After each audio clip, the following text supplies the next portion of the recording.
Conscious Straight Talk with Katie and Lindsey. Hi, I'm a licensed marriage and family therapist, and I'm also a certified mediator. And we're so glad that you guys are watching today. And your name is Katie Hutchinson. Oh, yes, and my name's Katie. And I'm Lindsey Kearns. I'm the mama behind MalibuMamaLoves.com, and I'm also a certified conscious trauma-informed life coach. Yes, you are. Today is going to be a really important episode, so I hope that you guys are comfortable and you're ready to stick around and learn some great information as we are going to try to raise some awareness and talk all about domestic violence today. Yeah. I am actually a survivor of domestic violence. I got myself and my children out. I've broken a couple of different cycles of abuse. I've taken a lot of time to learn, to understand, to grow, and we want to share all these things with you guys. And today, we have a great list up of 20 unbelievable facts with domestic violence that you guys need to know about. So we thought this would be a great way to kick off our future. This next couple of weeks, we're going to be talking all about domestic violence, everything we can think of, right? It's interesting because as I was looking up facts, and I do deal with people that have experienced domestic violence all the time, but as I was looking at facts, I started realizing, I was emotionally abused in most of the relationships. Well, we'll get to that, but emotional abuse is one of the trickiest, most evil, most covert and types of abuse. Yeah, to get the police to believe you, it's a challenging situation. To get anyone to anybody. Believe you. Yeah. So we wanted to share some tips with you guys, or not tips, sorry. Some facts. Okay. So 1 in 3 women and 1 in 4 men will experience some sort of intimate violence, domestic violence in their life. And that's scary to me. I like to bring that down to reality and think like, when I'm in a restaurant or if I'm in the mall or if I'm at like a mommy group or something. 3 friends sitting together. One of them used to be me, but somebody is in there being hurt. If I'm in the movie theaters, I've had this thought before. Actually with a date one time, my boyfriend, I was like, do you realize like right now there's like probably 50 people sitting in here and at least 20 of them are getting hurt. Yep. When they leave this theater. Now I have a question for you. And that's scary when you think that. When you were being abused, did you keep it secret like most people do? I had it for a good 8 or 9 years. Okay, so your marriage was perfect, but it wasn't perfect. Right. Well, you admit that like white picket fence and the perfect golden I'm retriever. not having a golden retriever. There's too much hair on those things. Okay, but they say golden retriever. But I'll take an Irish water spaniel. Okay. And some good, perfect kids. But seriously, you do. Yeah. You hide it to the best of your ability. I did it very successfully and very well for a long time. And I lost myself in the process. And it's hard. But so it's very scary to me that 1 in 3 women and 1 in 4 men, because ladies, this isn't just happening to us. I personally know several men who have been abused. And transgender people. Oh gosh, gay it's people, just it's everywhere. It's rampant. As bad with. I mean, I don't think sexuality plays a part. in domestic violence. No, not at all. Honest with you, because not at all. Just as many homosexual couples experience this as heterosexual, transgender. really, they're and they probably attacked. have it even a little bit more. Yep. Yeah. So, and that says every 9 seconds. Every 9 seconds, you guys, a woman is assaulted in the United States of America. That means if our show is about 10 minutes long, during the course of this time, there's going to probably be close to 60 women that are going to be hurt. Yep. And that's scary to me. It's terrifying. We need to keep this conversation going. We need to be talking about this stuff more. Most domestic violence is never even reported to the police because of the shame, of the cycle of abuse, of which we will do a whole episode on. And a lot of women and men, they just want to deal with it within the family. They think they can deal with it. And they can't, usually. Right? If we know that is a totally proven statistic that most cases do not get reported. I can be honest and say I have a lot of cases in my life that went unreported that I was too scared to call the police. So that makes me think 1 in 3 people? No, it's way more than that. What's that number really? 1 in 4 men? What's that number really? When I was getting choked and almost died, it never even occurred to me to call the police. The police were called on me, but it never even occurred to me that I would ever call the police. Ever. I tried. The phone got smashed. No, I tried again. The other phone got smashed, so I never got through. But then I stopped.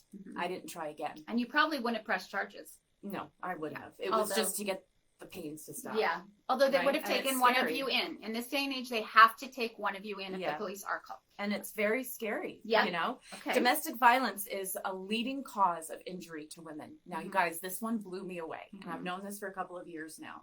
Terrifying. And it just makes no sense to me, but it does make sense. It just is like, what?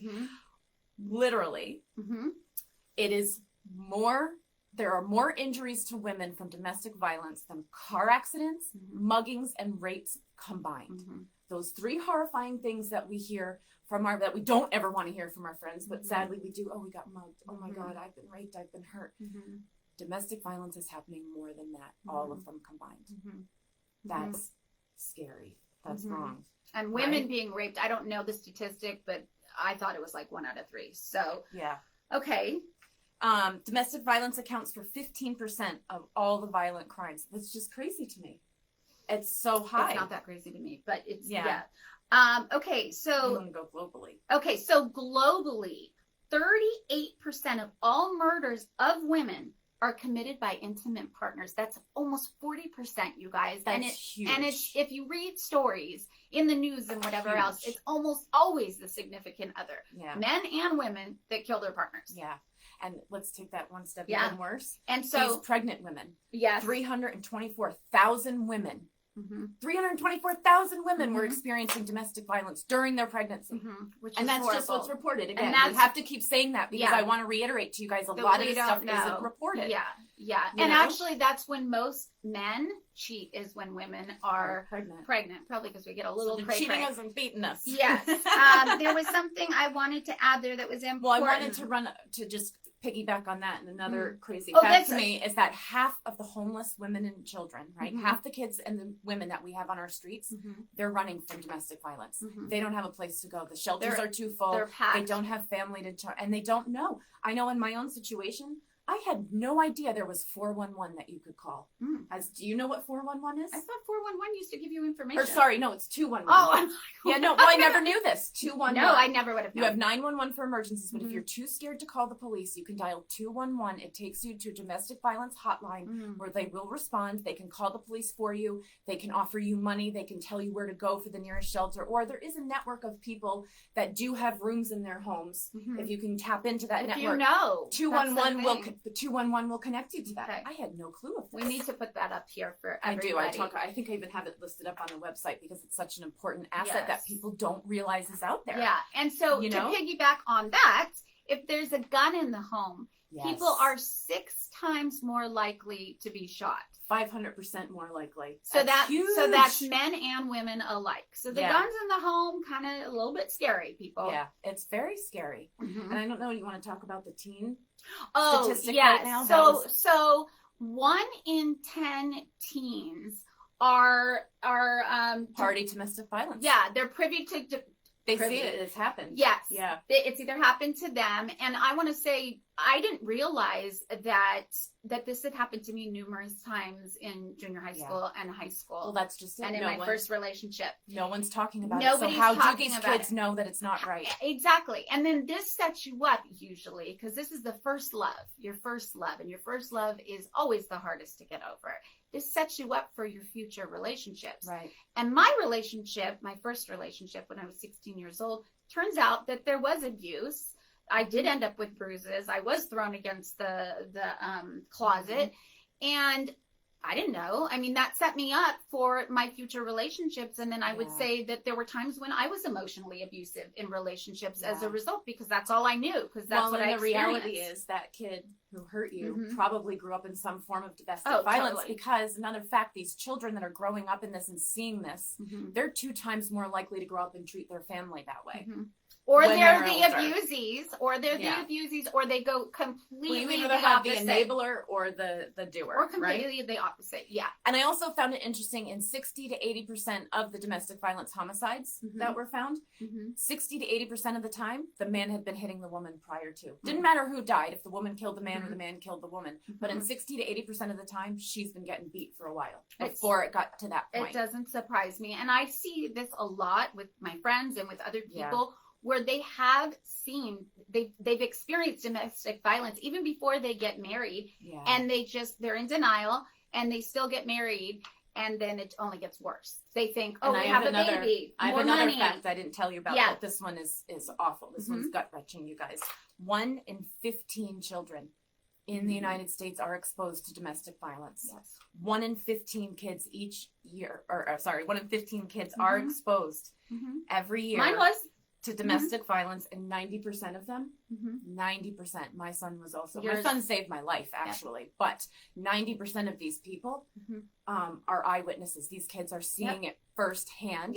They're taking that in, they're learning that. Their brains are recording those memories, and it's becoming PTSD later. And that's how we start the cycle of abuse, which we're going to be talking about on Friday. We don't want to, I mean, that's like its whole own topic it's on its whole own thing. Yeah. For sure. Yes.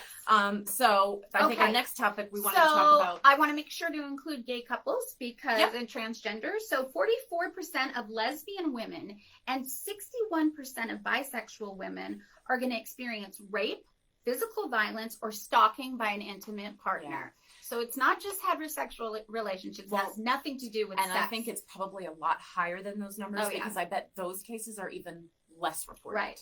Right, because there's already a stigma attached to it. That stigma is getting less so, thank goodness. But still, I agree. Guys, only 30% of people, or I think it's 34%, 34% of people that have been injured from domestic violence are getting help for their injuries. Only 34%. Because they're embarrassed. They're ashamed. That means what? 60-some-odd% are out there just in hurt, trying to get through it on their own. 66%. I'm sorry. 66%. Yeah. And that's awful. And, you know, something we can talk about real quick is that domestic violence really can start subtly, right? It can start emotionally, quietly, with just one little comment. One little shove. Oh, he didn't mean that. She didn't mean that. She's just feeling emotional. It's okay. Then it goes to a slap. Oh, well, you know, he had a few drinks or she had had a few drinks and, you know, it didn't mean anything. Or comments like, you know, about your clothing, what you're wearing. That looks too, you know, that doesn't look right if it's like sexy or whatever to wear that's out. the scary thing. This could be like the best power couple on the face of the earth that you're looking at and thinking are perfect, but you have no idea what's going on behind closed doors. Nobody is perfect. Nobody. Yeah, and leaving is the most difficult, dangerous time for a person. And that's when they say 7 weeks after a woman or man leaves an abusive relationship. That's the biggest danger. That's the biggest danger when they potentially could get killed by their, you know. I'll never forget. I had an officer because I left for 2 months. I took my kids and I ran to my parents across the country, so we were not near each other. And I'll never forget when I had come back. The officer who had processed everything was looking at my paperwork and looks up at me and he's like, "Oh, you're past the 7 weeks. You're fine." And I remember looking at him and being like, "It's disgusting. I am so not okay." It's disgusting because, you know, I know cases. And was being dismissed. I know cases where a significant other killed the children and themselves, and this was a year after. And we'll talk about this in a minute, the different types of abuses, but this is why a lot of people opt to stay in these relationships and continue hiding because leaving can be so hard. We often think, I thought for 10 years there was no way out. I had no other options. I would say that most people that are being abused thinks that there's no way out. So with that, we just want to kind of go over the 5 different types of abuse. So we're talking physical abuse, which also there's just 5 quick easy ones. Not easy, but physical, sexual, emotional, financial, and then we put in stalking as well, but stalking is actually part of all of it. It's in everywhere. Well, you know what? They wanted on the Mayo Clinic for it to be stalking. So that's but it is. I mean, I've been properly stalked. Actually, I had a woman stalker once who was like psycho. It wasn't even a romantic thing. She just was cuckoo. And what they can get away with. Borderline. I mean, basically, I had a cop tell me unless she would shoot me in front of a cop, there was nothing I could do. No, that's like I told you with my child, and when I called them and I said, "There's no pool fence. Please help me. I have a 2.5-year-old." And they said, "No, the kid has to die." Thank you. Thank you. So the emotional abuse, will start there because I think that's the most insidious, awful. We're going to start with the cycle of abuse on Friday. No. I mean, for right now. With the emotional abuse, I think that's just one of the. It starts slowly, and I know a lot of times that's kind of like we call it the gateway abuse because that's how it starts. They start to break down your self-esteem. It will start with subtle little comments. You look ugly. Like, "Oh, you look beautiful," but like, where did you get that shirt? I'm not really sure about that. And you start, that puts a little seed in, right? Then that will grow next week to, "Oh God, what are you wearing?" And you take it. You think it's okay because he started or she started slowly, right? And then the next thing you know, you're getting slapped around and punched. And it's almost a grooming process. Yeah, when you think about it. Absolutely. Then we go to physical, which is the punching, the hitting, the throwing. What about okay, ruining furniture, throwing plants. That's also physical. Holes in the wall. Holes in the wall. Okay. Yeah, absolutely. Sexual abuse, either withholding sex or enforcing more sex than the person is or comfortable making with. the person do sexual acts that they don't want to do. Yep. And that's a big one. I know a lot in marriages, we're trying to please our partner. Yep. And we get ourselves into situations that we're really uncomfortable with. You can say no. You can still say no if you're married. You can say no. But so many people think that they can't won't. because they're going to lose the relationship, you know? Well, then that's when, once you're to that point, the financial comes in. That's right. And there's usually one party that feels like it's more dependent on the other party to take care of the expenses, maybe not to like make the money, but to just allocate the funds. And that can keep you held for a long time. Right. Because It they can start be to very use that binding. against you. You get, Yeah. you know, $10 a week to buy all your groceries and everything. Yeah. And that is why it is so important. I always say this for men and women to be financially independent. Yeah. Always be financially But unfortunately, independent. we all can't be all the time. We can't, so- but that's our goal. That's our goal. But we can understand and learn how to not get caught in these situations, and that's why we're getting this conversation going, How to guys. get out of it. We hope you come back and join us on Friday because we are going to be talking about the cycle of abuse, and I think there's a lot of things that people don't really realize. So maybe we can have a few aha moments together on Friday. Yeah. If you've been through this, and it does help if you've gone through it to hear more Other about it people's and other stories, people's stories. and leave us your story. And if you're in the midst of it and realize, oh my God, this is happening to me right now, we're here. Reach out. You are not alone. Yep. We know what to do. We know how to help you. Okay? So you guys have an awesome hump day. Yes. And we'll see you right back here on Friday. Bye-bye. Bye.